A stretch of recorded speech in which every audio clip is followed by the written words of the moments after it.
What's up, guys? Welcome to the reboot of the MMA Stop. I'm Anthony Douglas, one of your hosts. I'm here with Josh Hounslow, your other host. Josh, I got to point that way. How you doing? Good, mate. That way. Yeah, trying to figure this out, but it's going to be good. Yeah, it's all new. It's all good, though. Anyways, thanks for tuning in, guys. Today, we're going to recap a little bit of last week's fight cards. As we know, we had 3 title fights. Started with Amanda Nunes versus. Oh, why am I blanking on this? Who was that fight against, Josh? Megan Anderson. Megan Anderson, yes, absolutely. Megan Anderson. How could we forget? Finished it with the armbar triangle. Yes, she did. What was that? An impressive submission. Amanda Nunes, like always, finishes. Then we had the controversial stoppage with Aljamain Sterling versus Peter Yan for the bantamweight title. So this one, Josh, a lot of people are up in the air about. Some people think Aljamain is Academy Award-winning actor here. Other people think, he played the cards that were dealt to him. Yan threw the strike. It was his fault. But a lot of people, I feel like Aljamain is coming out as the bad guy in this situation. What do you think about it? So, I'm two-sided on the situation. I 100% think the fight should have been stopped, but not made his. Oh well, actually, it wasn't made his decision. The doctor did stop it, but it was prolonged a bit to where it seemed like I definitely don't think he was acting, over-exaggerating maybe a little bit. It's hard to say. Being a fighter myself, I've been knocked out with a knee. I don't remember it at all, but I can tell you what, I wasn't that out of it. That far after the fight, it seemed like he was. Yeah, to me, it seemed quite odd the way he was acting after the fight, and then to take the pictures with the belt. I don't know if that's just his family pushing that on him, being like, "Look how hard you've worked. Yeah, a win's a win." The Henry Cejudo thing annoyed me a little bit. I agree. That was annoying. Yeah. Clearly, that belt needs a rematch, and you're going to go out there you were losing that fight. So I think the scorecards came out. I think it was down 1 round going into the 5th. I think officially on the Vegas scorecards, he was down 1 round. I think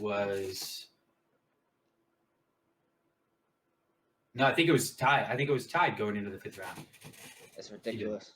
Yeah, I mean, but the judging of that entire fight card across the board is ridiculous. We'll get into that some more with the Israel fight. Yeah, exactly. Yeah. But yeah, so I don't know. If you look back in UFC history, you have last kind of a legal blow in a title fight that I can remember was Anthony Smith, John Jones. Yeah, that's as far back as I can remember. Yeah, Anthony Smith took that knee, and the doctor asked him, "Do you want to keep going? Do you want to keep going?" And he said yes. Right?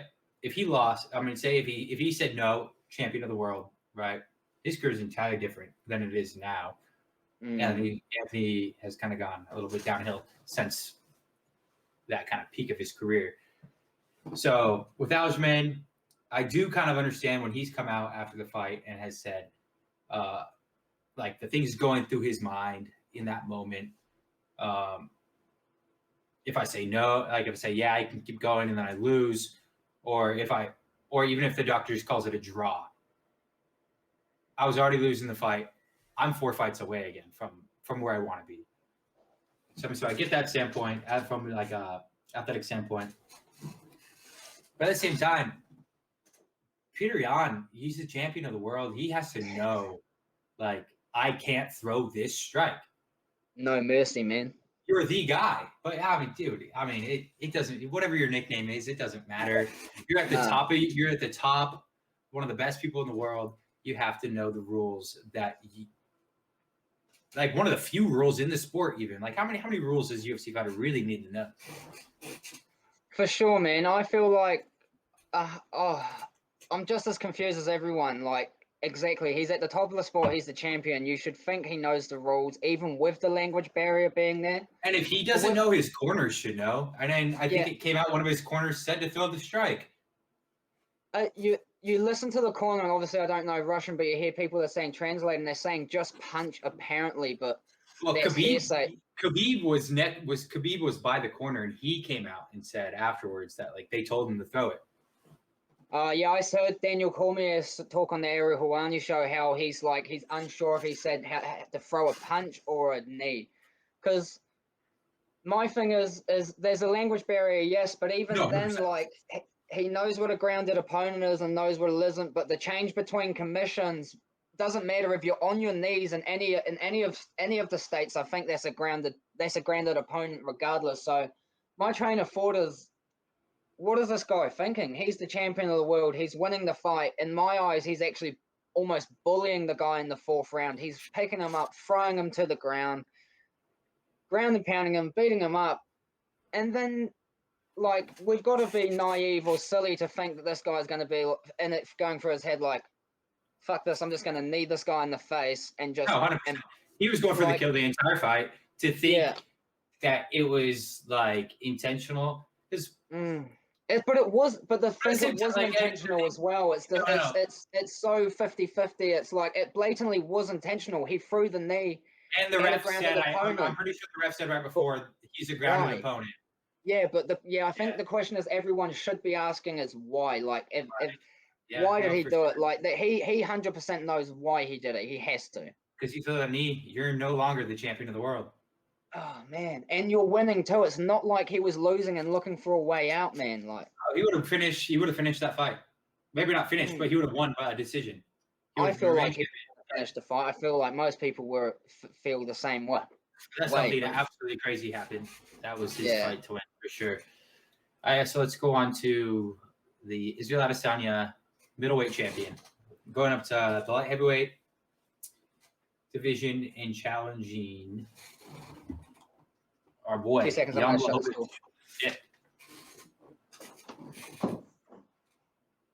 Yeah, so I've probably got more of a biased opinion on this fight than what you would. Just being a Kiwi myself, Dan being my coach. You tell me your opinion first, and then I'll elaborate on what I feel on that. I thought Israel looked really good in the first 3 rounds. He looked really good. Beginning of the 4th round looked solid. His end of blows. Dude, I think it was just the weight difference in the takedowns. That's what changed that course of that fight. Yeah, I'd almost agree. The patience of Jan as well, I feel like paid dividends. Yeah, but it was weird because Jan as well did not. Before the fight, had predicted Jan would win. I thought the weight was too big of a gap for Israel to come up against. But I did not expect him to win the way that he did necessarily.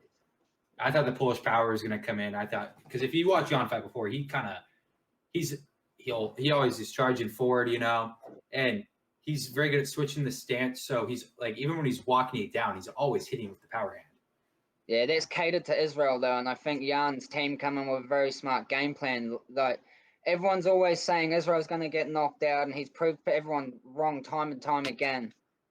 Oh, 100%. Everyone's constantly trying to knock this man out. So these guys saying that they're going to do, they're actually making it easier for him to just come in. And I didn't think it was necessarily going to be a knockout. I just thought he was going to apply some pressure to him that was going to make him uncomfortable to get to the grappling. Yeah.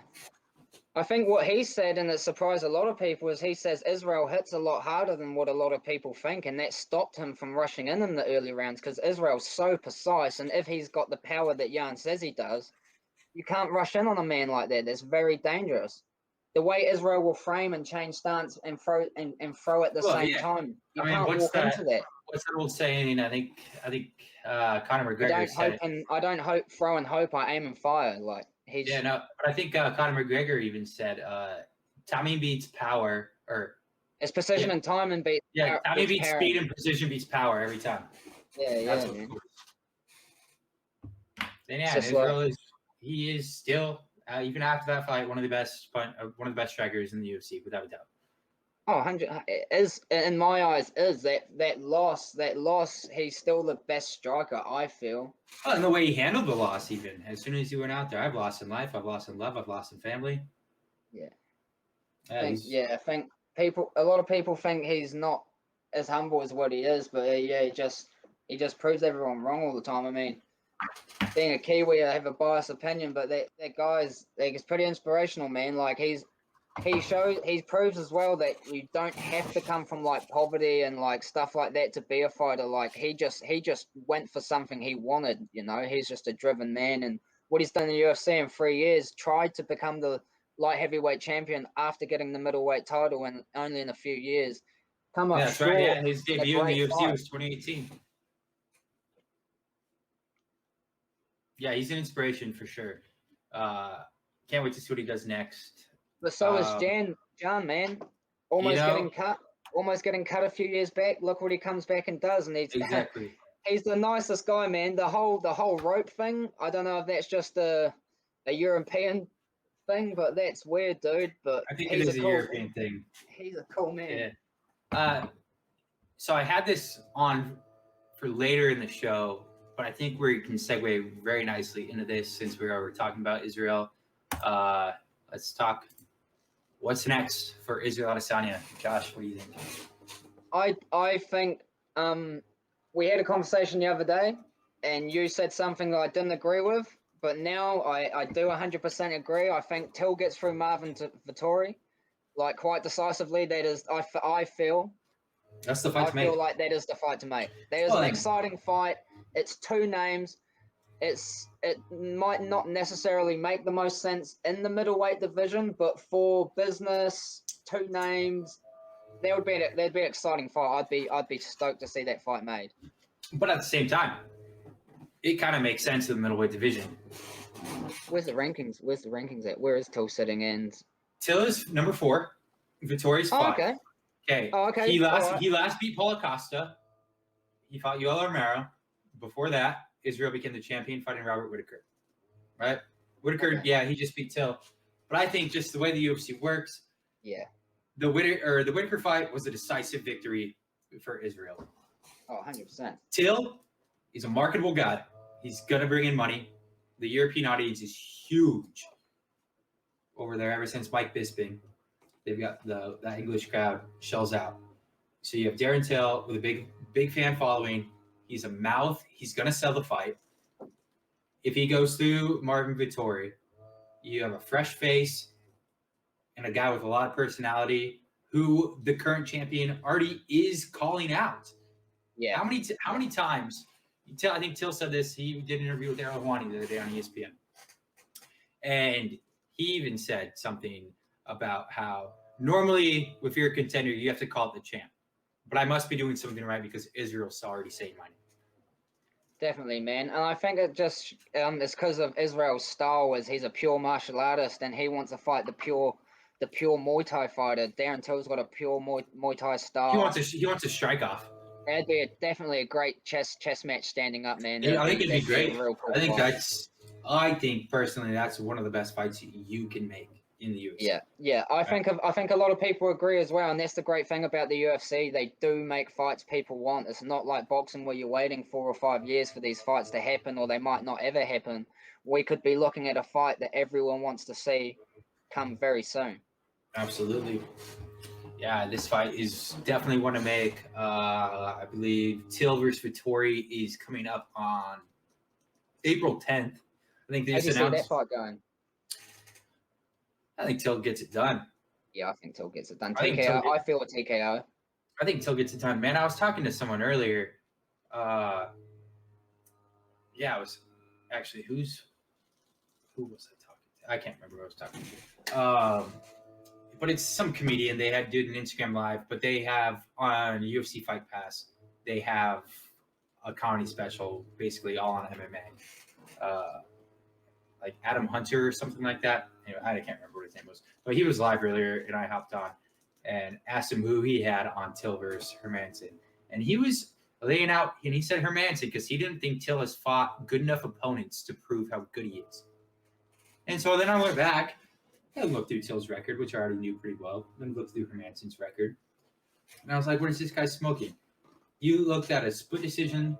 It was a split decision against Robert Whittaker last summer, right? Yeah, it was a close fight. Split decision. If he pressured him enough, he would have won that fight in the first round. Yeah, that was a good fight. And then you have Marvin Vettori, and the biggest thing to his name is he's the guy who almost beat Israel Adesanya. Yeah, and what do people consider almost? I don't see an almost in that fight whatsoever. But he's been living off that, and he's been angry with that for ages. He wouldn't do interviews for a long time. He was an angry man, and he still is an angry man. He's got a chip on his shoulder, that dude. Which makes him dangerous as well. Yeah, But yeah, I don't know. I just think if Till shows up and fights the fight that he fought against Robert Whittaker, he beats Marvin Vettori 8 out of 10 times. Was Gastelum before Whittaker? Was it for Till? Yeah, he fought Gastelum too. Yeah, right before Whittaker and beat him. That was his comeback fight or debut. Yeah, right. Debut in the welterweight division or See, middleweight division. that's what makes a lot of sense too. They've got similar opponents, Israel and Till. Not so similar outcomes, but they've still both been great fights by either guy. Yeah, it's interesting. Till beat Gastelum. Whittaker and Israel won, I think, unanimous decision against Gastelum as well. Israel beat Robert Whittaker by knockout, and then it was a split decision between Till and Whittaker. I think that is an interesting stylistic matchup to make, and I think it's one of the best ones you could make with the current state. Yeah, I think it definitely is the one that makes the most sense in that middleweight division at this moment. I honestly don't understand what the UFC was doing when they at the end of this month we have Robert Whittaker versus Paulo Costa. Or it might even be at the weekend after the Till versus Vettori fight. But that fight to me really just doesn't make any sense. The what fight? Costa Whittaker fight doesn't make sense. Oh yeah. It really doesn't make sense. I'd rather see Jared Cannonier versus Whittaker or Costa. Yeah. That makes that's a fight that makes more sense. Yeah, because who did Cannonier just lose to? He just lost to Kelvin. Yeah, that's right. Yeah. But I think that's definitely that makes a lot of sense. That fight. That's a good fight. If you're looking at the rankings, you have Robert Whittaker at number 1, Paulo Costa at 2, Cannonier at 3, Till 4, Vettori 5, Hermansson 6. Right, that's the top 6 in that division. Whittaker's lost to Israel. Paulo Costa has lost to Israel. So you have 3 guys who haven't lost to Israel right beneath that. 4 guys, 3 through 6 3 through 5 because Vettori has lost. So Israel hasn't faced Jared. Yeah, exactly. And so but I don't think Jared Cannonier has done enough to earn a title shot yet. But if you pair him up with someone like Paulo Costa or Robert Whittaker and he beats them, boom, title shot. Yeah, definitely. So to leave him out in the open and pair up Whittaker and Costa 1 and 2 ranked, and then Till and Vettori 4 and 5, who are you gonna match Cannonier up with? I'm a big fan of Kevin Holland, man. Put him against against one of these guys, and then if he beats him, we have to see what's next weekend on that because we have Kevin Holland fighting Derek Brunson next weekend. Oh, so maybe we can get the winner of that against Jared Cannonier, and then if Kevin Holland goes through Brunson and then hops through Jared Cannonier, title shot. Man. I really 7-3 see him versus Israel one day, regardless. The kung fu fighter versus the style bender. And that's just a fun fight too, because Kevin Holland's a fun fucking guy. Man, they'll be talking back and forth in the cage, man. Yeah. He's nuts. That'll be a good fight. All right, so this weekend we have a UFC fight night coming up. Leon Edwards versus Belal Mohammed. Leon Edwards is the number 3 ranked fighter in the UFC and in the welterweight division, and Belal is number 13. But one of the first big fights on that card is Danny Ige versus Gavin Tucker. So we're gonna talk about that for a little bit. This is a featherweight bout. Josh, how do you think this one's gonna go down? Well, I actually don't know too much about this Gavin Tucker guy, to be honest. I know that Dan Ige is a very good fighter, though. So, just from knowing about him, yeah, Ige's good. And I was looking at Gavin Tucker's. Who's he for? Yeah, so I was looking at that earlier, and I'm pulling it right back up right now. So he entered into the UFC in 2017. He fought Sam Cecilia up here from out of Spokane, Washington. He's a guy who trains with Juliana Pena and Michael Chiesa. Okay. Beat him by decision. He fought Rick Glenn, lost by knockout or by decision. And then he beat Swangwoo Choi by submission, Justin James by submission, and won a decision by Billy Quarantillo. So he's coming off of a lot of finishes and then a decision win. Yeah, but so and looking just through his record, he has a good amount of yeah, he really finishes. It's a lot of submissions and KOs. Only 3 decisions. Yeah, Dan Ige is coming off of a unanimous decision loss to Calvin Kattar, but then then 2 split decision wins after that to Edson Barbosa, and then that is a Russian name I cannot say. So I'm taking Ige on this one. Yeah, I think he's the ranked fighter. He lost a decision against Calvin Kattar. It's a good fight. Calvin Kattar, and so that was the fight that Calvin Kattar hit right before he fought Max Holloway then, huh? Yeah. Yeah, and Calvin was on top of the world at that point.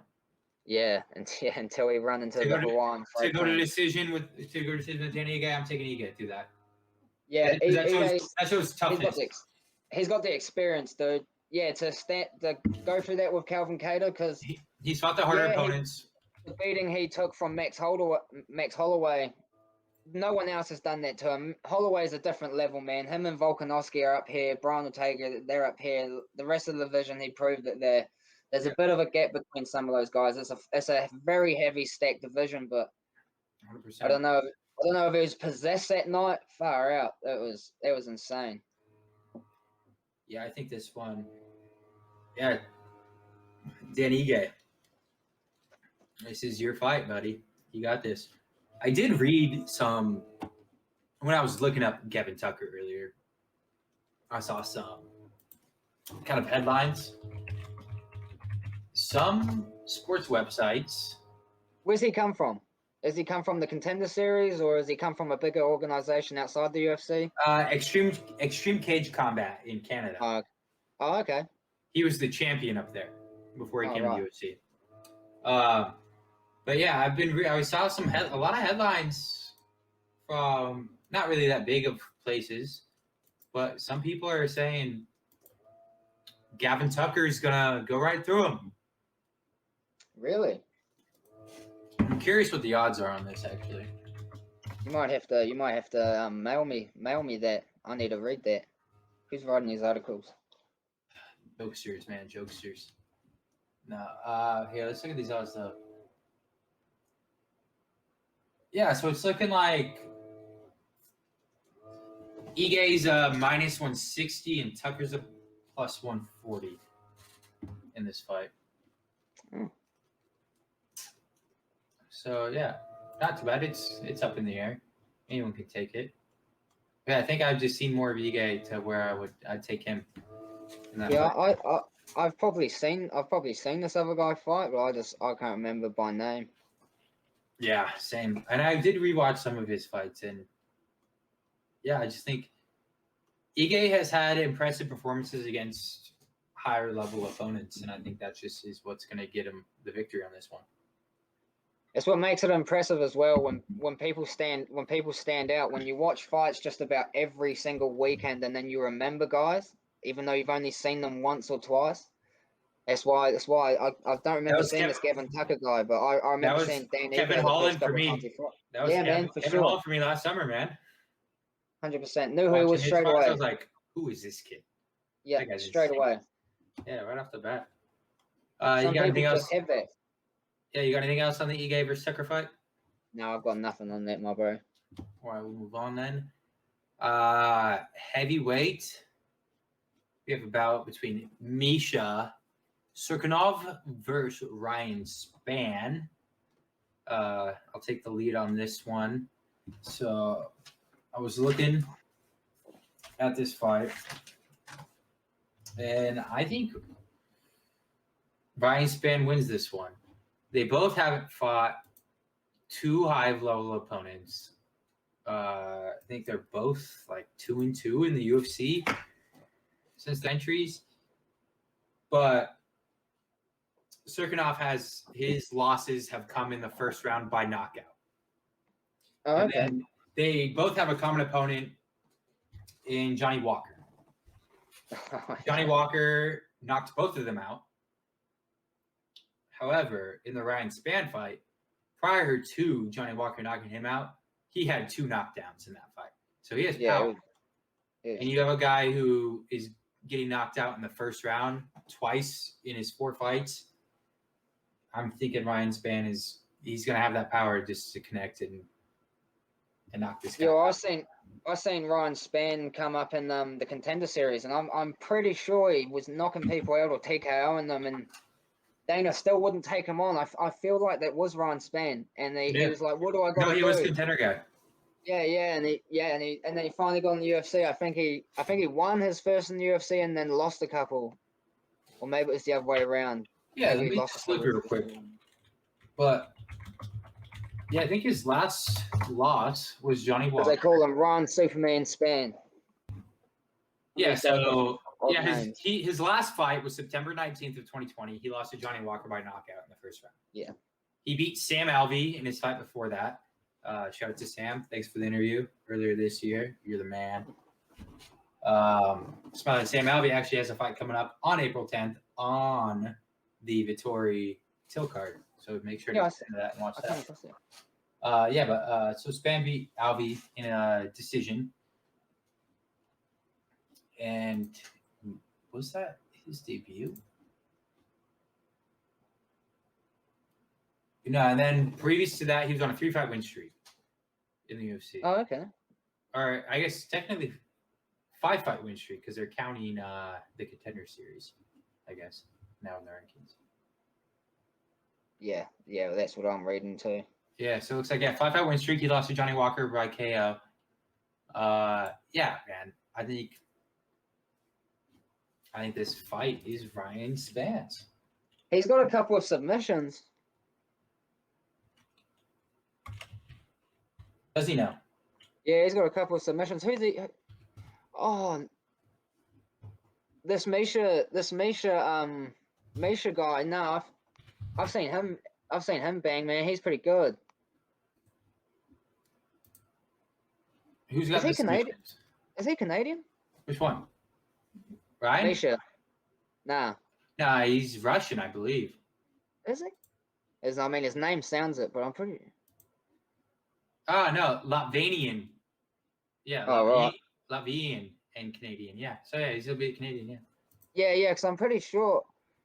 I have a feeling I may have seen him train over here before.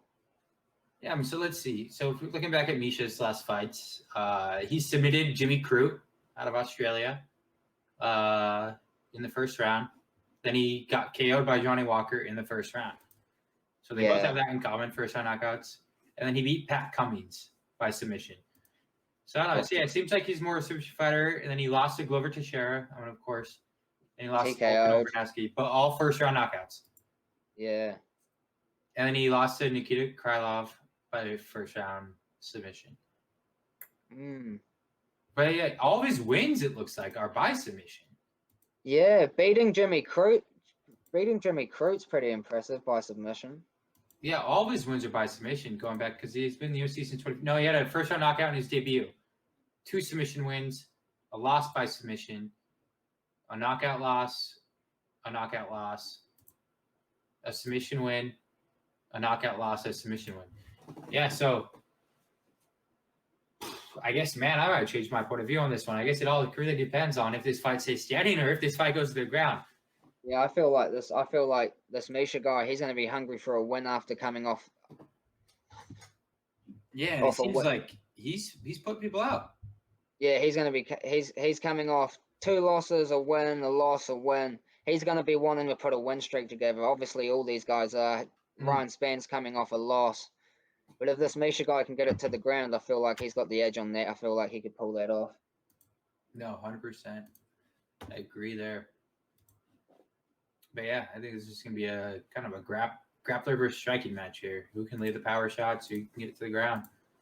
we will see tomorrow night on ESPN Plus. That Ryan Spann guy, he throws some pretty wild punches, but if he lands, man, They hurt. yeah, he's gonna. Those heavy dudes, if any of them land, man, they're gonna knock you out cold. Yeah. All right, yeah. So let's go on to the main event then, huh? Leon Edwards versus Bilal Muhammad. Leon Edwards is the number 3 ranked fighter in the welterweight division. I'm excited for this fight. Bilal Muhammad is the number 13th ranked fighter in the lightweight division.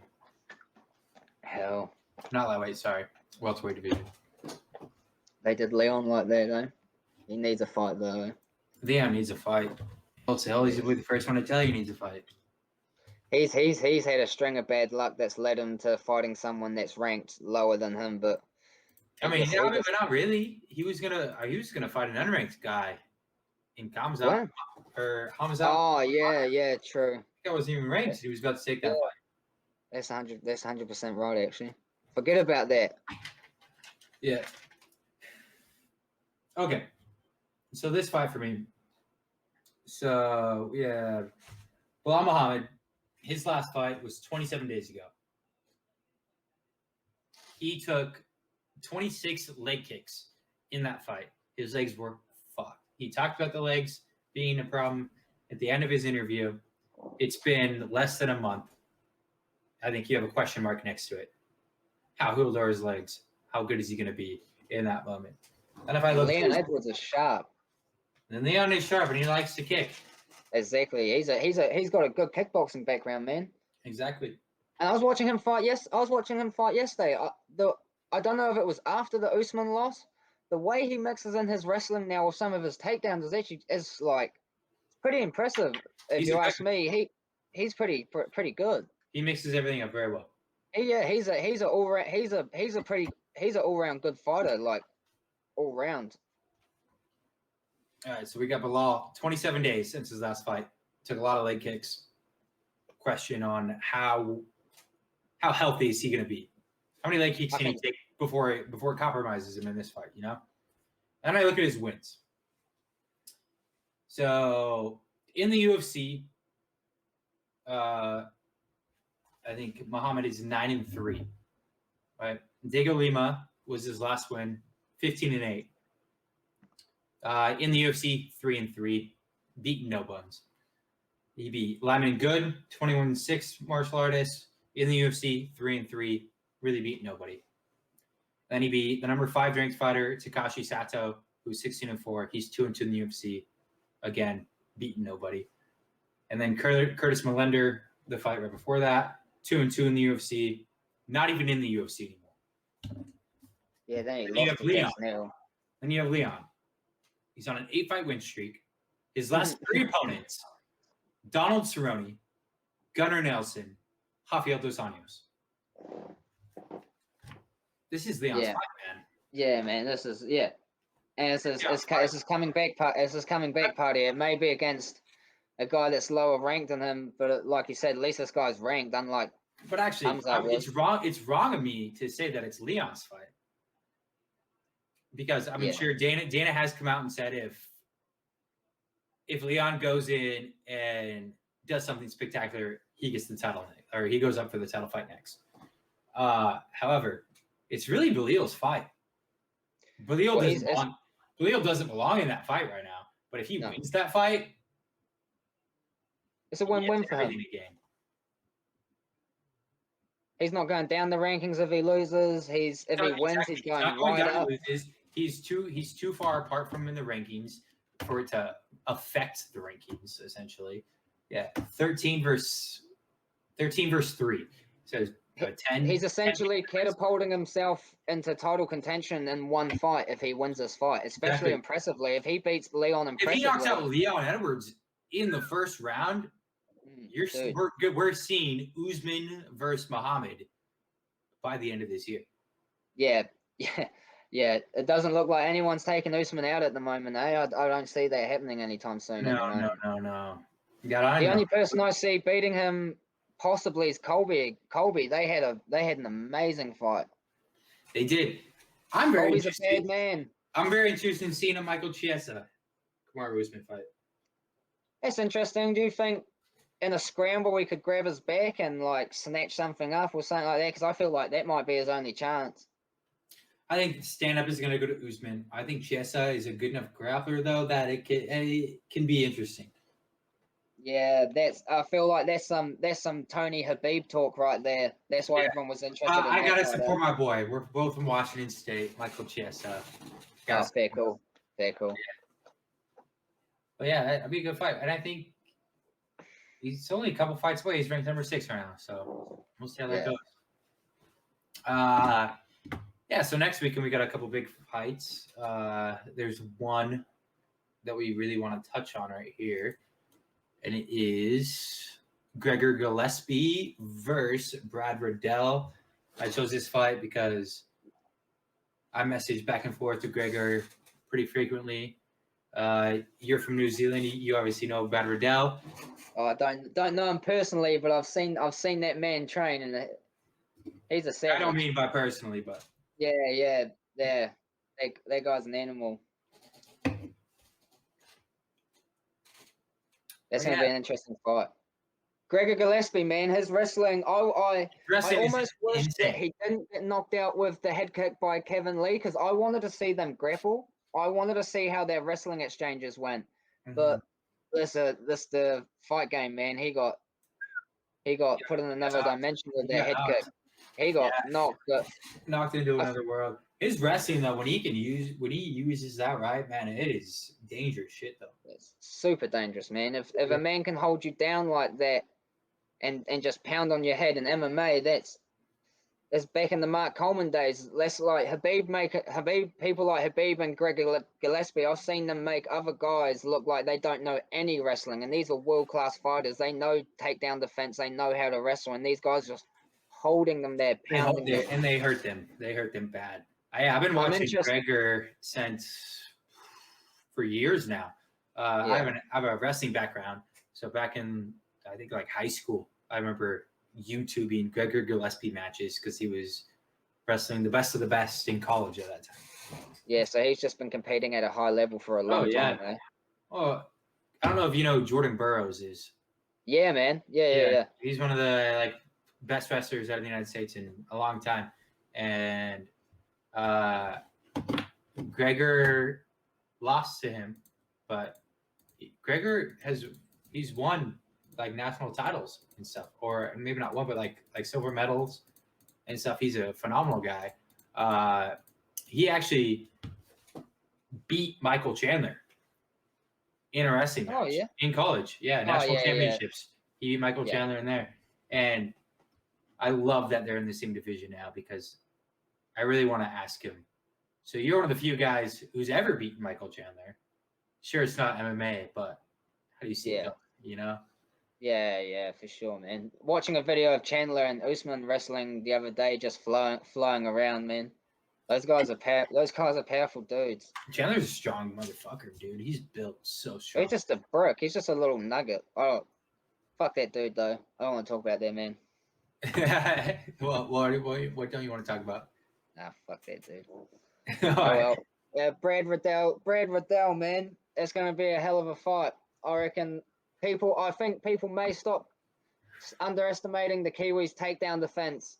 Now they've seen Israel do so well, and I think they're going to see something else with Brad. This guy's just relentless, dude. I don't think he's going to stay on his back for anyone. He's going to be you'll see that man die before he stays on his back. I feel like he's going to be trying to get up every single time. I know it's hard against a wrestler. Right, but you were just comparing Gillespie's wrestling to Khabib's. Oh yeah, for sure. And you're going to go Riddell's good enough in the get up. I feel like these boys can scramble, man. I feel like they've got some shit.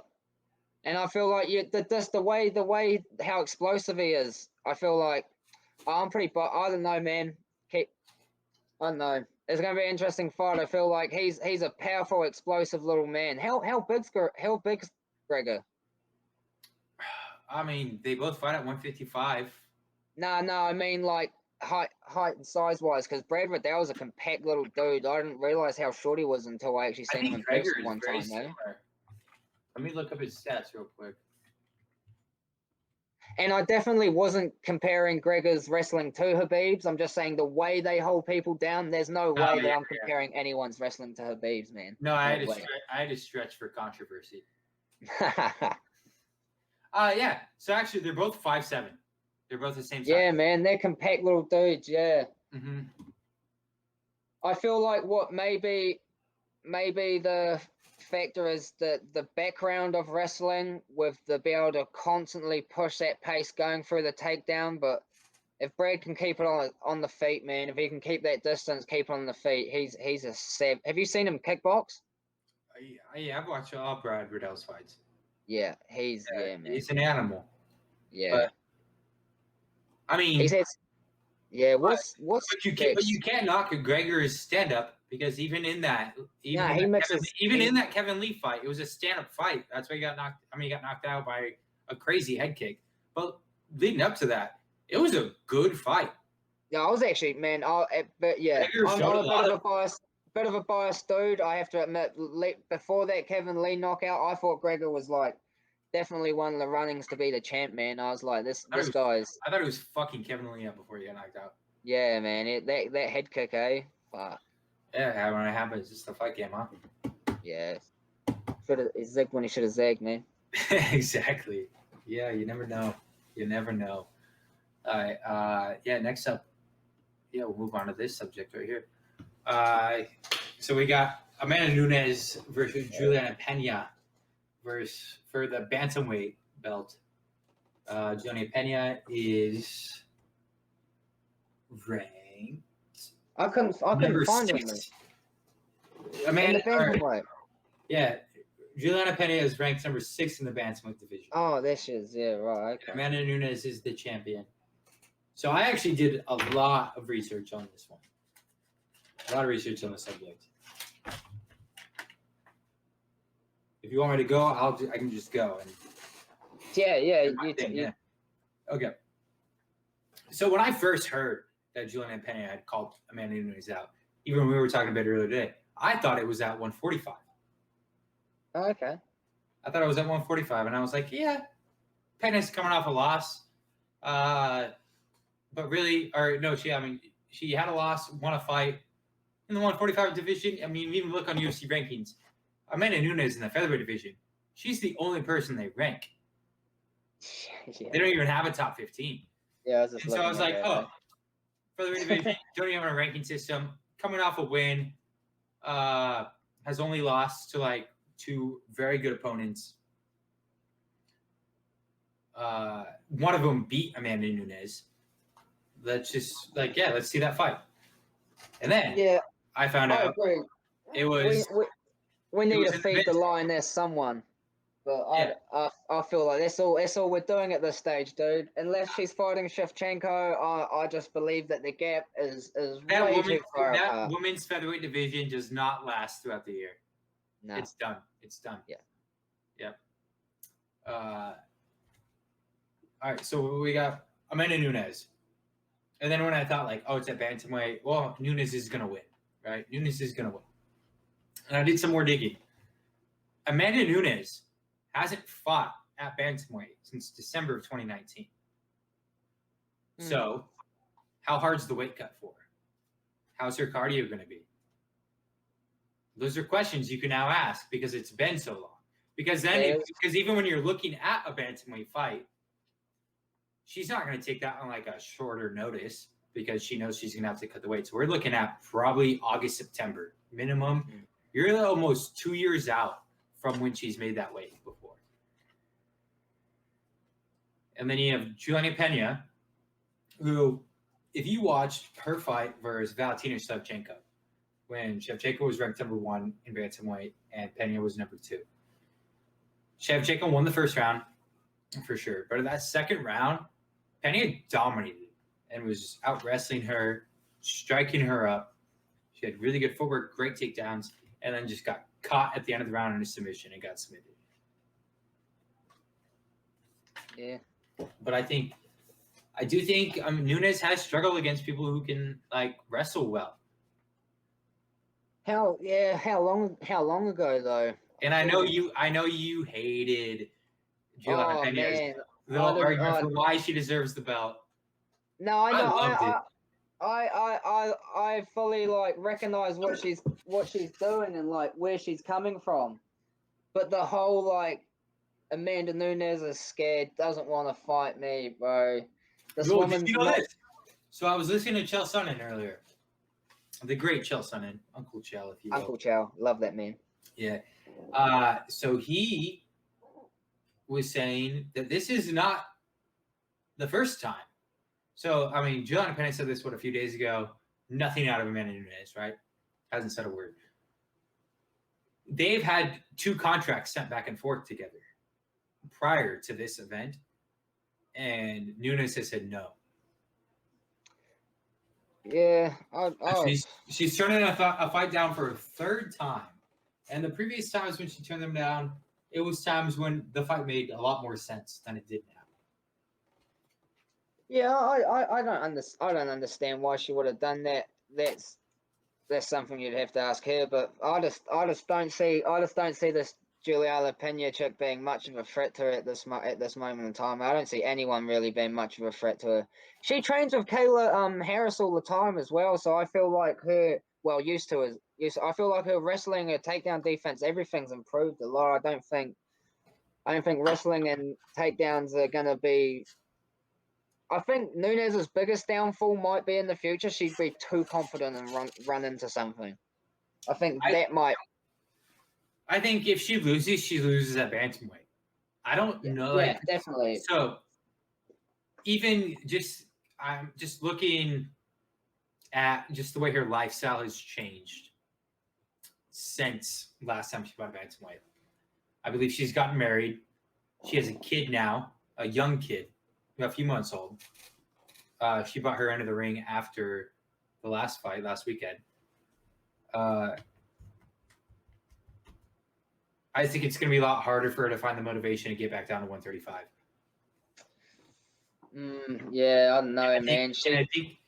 And I know this is just my media hearsay trying to create a story, but that's my standpoint. I think it's going to be it's a different fight for her to get it down. It's been over. By the time she gets back down there, it'll been 2 years. She's gotten married. She has a kid. She has a family now. She can dominate at 145. I think what it's going to take for her to go back down to 135 is for the UFC to take away the 145-pound division. Yeah, so I think it's way easier for her to defend 145. Yeah, that I feel like Kayla Harris needs to come to the UFC for her to have a challenge at 145. I feel like, and she struggles to make 145. Like, she's a big girl. She fights at 155 in the PFL. I'm pretty sure. Yeah. But Nunes, man, I don't know. When I watch her in interviews and stuff like that, she's just so excited to beat the fuck out of people. I feel like if they give her a contract at 135 to go down and fight someone, I feel like she actually generally just loves being a champion of either division, and she's just excited to fight. I don't understand. You know more than what I do with the whole fight situation, her being sent contracts and turning them down. To me, she doesn't seem like the type of person that would be turning down a fight because it seems like too much of a challenge or hard. That'd be very interesting if it is, and then that makes me want to see that fight more. Man, I feel like you're just feeding her people at the moment, dude. You know what I know? I know what you know. I'm telling you, this is a fight I want to see. I want to see Juliana Pena versus Amanda Nunes. I think that is it. It's the only one that makes sense to me at the moment, but still. And so I have some more notes even on this. So I was looking at Nunes' last 2 title defenses, right? So her last defense at bantamweight was Germaine de Randamie, right? Who was the #1 contender, and before that, she fought Holly Holmes. Holly Holmes has had too many title defenses and lost them to really earn one. She must have the record for most title. Dude, she's been going against title. She's been doing title fights since the Ronda Rousey days. Yeah, man. But then, all right, so you have Germaine de Randamie, who her last fight, she beat Juliana Pena in October of 2020. Or that wasn't her last loss or her last win. Or no, that was her last loss. Or last win, sorry. Last win was versus Juliana Pena in October 2020. Her last loss, which was her fight before that, was Amanda Nunes for the belt. Then you have Aspen Ladd, who's number 3 in the bantamweight women's division, who's 4-1 in the UFC. She's coming off a win over the number 5 ranked fighter in the UFC or in that division, Yana Kunitskaya. And so, I mean, even like just for the sake of something new, if you're going to do something in that division, you pair up Aspen Ladd for the title. She's an interesting fight too. I mean, because everyone ahead of her, Nunes, is beaten in title fights. Everyone behind her, the records aren't necessarily good enough yet. Aspen Ladd's on a hot streak. I mean, she's 4-1. I mean, she's 1-1 in her last 2. But I mean, she's 4-1 in the UFC. She's the only one in the top 4 who hasn't fought Amanda Nunes. Yeah, it hasn't been smashed by Amanda. Pair her up with Rondame or Holmes, and let's get that fight going. I mean, fuck, you can even skip through those and just pair Ladd with Nunes right now for a title. Yeah, man, you can almost give Nunes anyone at this stage because she just needs fights. She's like calling for anyone. She needs fights. Yeah, I think you do Pena then versus Holm or Diram Jamde. Yeah, that's interesting. I feel like after her interview though with Ariel on the weekend, it seems like the UFC listens to those interviews, man. She's getting something big for this. Yeah. But something big might be just a contender fight. It might be against Diron Dame or Holly Holm. Because Amanda talk about, she's like you said, like you mentioned it, if her next fight has to be at bantamweight, she is going to take a while to get there, so she's going to need time. So maybe a contender fight happens in between then, and then she's at least while 6 she's months training out, and cutting. I think she's at least 6 months out. And Ladd and Pena haven't fought in a while. Maybe even pair them up. Winner of that gets the fight. If Pena's calling it out, if Pena's calling out the title fight, I could see them pairing her up with someone like Aspen Ladd, who's an up-and-coming young star, kind of on the rise. You pair someone who won the Ultimate Fighter years ago with someone like Aspen Ladd, winner gets the title fight. That's interesting. Yeah, man, I think that just makes sense. Yeah, I'm not interested in seeing a Holly Holmes title fight, man. I'm not interested in seeing her in a title fight ever again, and if Nunes is still the champion. No, I'm to be honest, I'm not interested in seeing Jermaine Durandame fight a title fight again either. But pairing them up with Aspen Ladd for a contender series, I just contenders fight. I just hope that Aspen does get through them, because otherwise we're going to end up watching just so many repeats. Repeats, man. Like repeats that don't need to happen. Who needs a trilogy of ass whoopings? No, yeah, man. I want to see Shevchenko and Nunes again, even though she's lost the 2 times. I just feel like that's the closest fight. That is a good fight. That's a good fight. All right. Dude, I think that Pena fight will be a good fight, though, too. Yeah, I feel like it. Oh, no, I'm lying to you. I'm lying to you, dude. I'm lying, man. No, it's all good, bro. I don't feel like it. I'm gonna go and watch her fights. I'm gonna go watch all her fights this week, and I'm gonna come back, and I'm probably still gonna have the same opinion, but I might change my mind. I'll let you know. But looking at her record right now on paper, nothing's changing my opinion right now, man. Yeah. I maybe took her a little trash talk a little too personal, and dude, she was heated, man. In Washington, so I want her in. Yeah, fair enough, man. I've been biased most of the interview as well, but yeah. You love your city kickboxing guys. Oh man, those dudes are cool, man. I like my Washington boys and girls. Fair enough. Up here. You got to have pride where you are, man. Exactly. That's what you got. All right, sweet brother. I think this was good, man. Yeah, I think that wraps it up right there. Yeah. Yeah, first one out the way, eh? Yeah. Thanks for tuning in, everybody. Yeah, thanks for having me join in with the co-hosting, man. I enjoyed myself. It was good. Yeah, absolutely, man. It's